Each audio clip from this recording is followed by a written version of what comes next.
Wala nang maraming paligoy-ligoy pa, diretso sa punto na. Maiksi lang ang komentaryo, pero diretso sa punto. Maraming kuro-kuro, may tiwali, may totoo.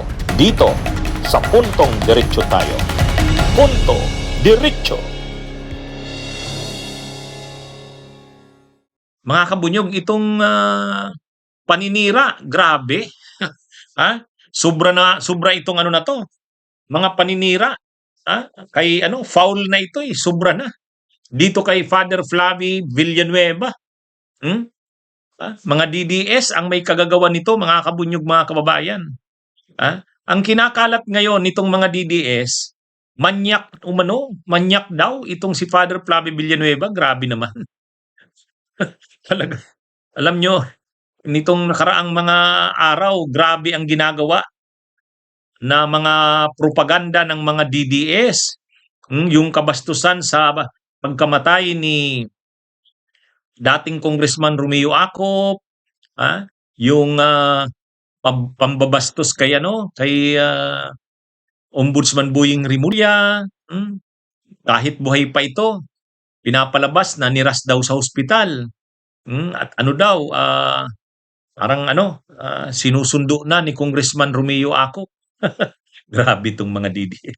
Ngayon naman, itong si Father Flavie Villanueva, alam naman natin itong si Father Flavie Villanueva, isa ito, panahon pa ni Duterte, hindi ito natakot na labanan yung war on drugs ni Duterte. Tinulungan ito yung mga biktima sa war on drugs ni Duterte, yung mga nung mga panahon na yan walang kalaban-laban, ang mga nabibiktima nung mga abusadong pulis, yung mga namamatay ng mga riding in tandems, yung mga biktima niyan, hindi yan matulungan ng mga ahensya ng gobyerno dahil takot kay Duterte. Kahit ang mga kapwa nila mamamayan, ang mga kababayan nating Pilipino, hindi rin makatulong sa kanila kasi takot din baka madamay. Pero itong sila Father Flavie Villanueva, hindi ito natakot. Ito yung mga nagkalinga sa mga pamilyang naging biktima ng war on drugs ni Duterte. At nung nagsampa ng reklamo, demanda doon sa International Criminal Court, kasama rin ito sa mga tumulong itong sila Father Flavie Villanueva. Kaya grabe ang sakripisyo niyan sa paglaban sa mga nabiktima, na abuso ng war on drugs ni Duterte.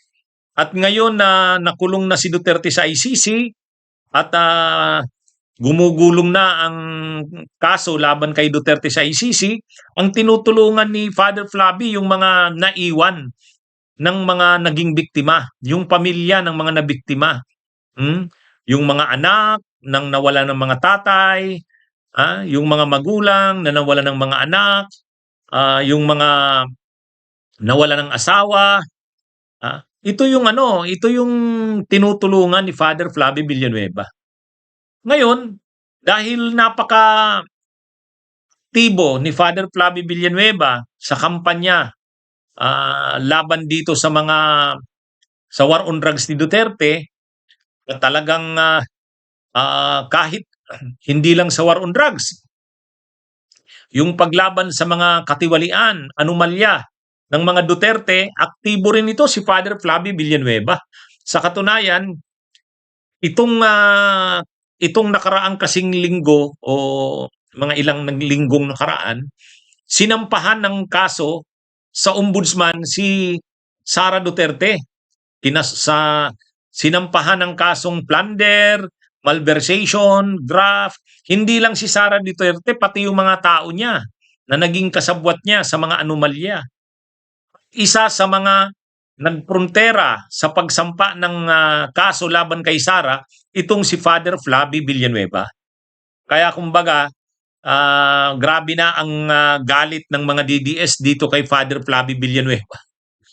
Ito naman ngayon ang pinupunterya ng mga foul na mga paninira. Pinapalabas na itong si Father Flavie Villanueva ay manyak daw, manyak. Pinalalabas nila na ito daw ay mayroon daw yung account daw nito sa Facebook ay nagfo-follow sa isang bastos na na page. Bastos na page, naka-follow daw si Father Flavi Villanueva. Unang-una, mayroong nag-try na pumasok doon sa sinasabing page na yun na bastos, porn. Mga bold ang nakapost doon. Mayroong nag-try na pumasok doon, wala naman, non-existent. Ibig sabihin, gawa-gawa umano ito. Sabi ni Atty. Jess Falses, non-existent o gawa-gawa lang itong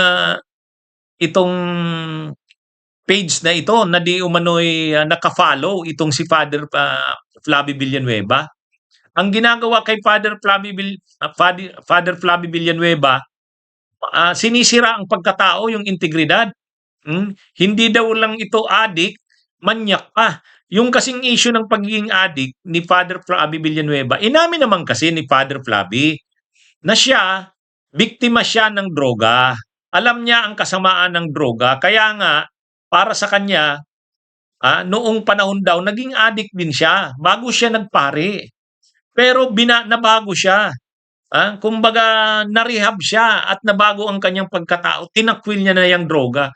Kaya naniniwala siya na hindi kailangang patayin ang mga taong nalululong sa droga. Sila ay dapat tulungang ma-rehab. Yun ang nangyari daw sa kanya eh. Kaya nagiging advokasya niya na tulungan yung mga napapatay sa war on drugs ni Duterte kasi hindi sila dapat pinatay. Dapat tinulungan silang magbago. Kasi sila ay biktima. Sila ay biktima ng kalakaran nga ng illegal na droga at tulungan silang yung dati ng slogan, di ba may dati namang slogan, save the user, jail the pusher. Siya user, sabi niya. Naging din siya dyan, nalulung din siya. Naging honest si Father Flavi niyan, bago daw siya naging pare. Kaya gusto niyang tulungan ang mga napatay sa war on drugs, yung mga biktima, kasi hindi dapat silang pinatay. Dapat tinulungan silang ma-rehab. Ma-save sila. Pero, nang kinikwento yan ni Father Villanueva, inamin niya sa publiko. Inamin niya pa nga sa pagdinig ng Kamara, ng Kongreso, na talaga namang dati siyang gumagamit ng droga, pero nakarecover siya. At gusto niya na ganun din sana dapat ang approach sa iba pa, hindi pinapatay. Ay ngayon, ang ginawa ng mga DDS, pinalaki yung issue na yon. Adik pala tong pare na to. Tapos ngayon naman, iba na naman ang issue nila. Pinapalaki na naman ito, sinisiraan na naman si Father Flavi. Tungkol na naman dito di umano sa pag-follow. Napaka naman na yan, na bagay. Wala na silang makuhang issue dito kay Father Flavi Villanueva. Kaya na lang, kung ano lang na paninira, gawa-gawa. Yan eh. Mayroong nagsabi na hindi totoo yung akusasyon na yan kay Father Flavi.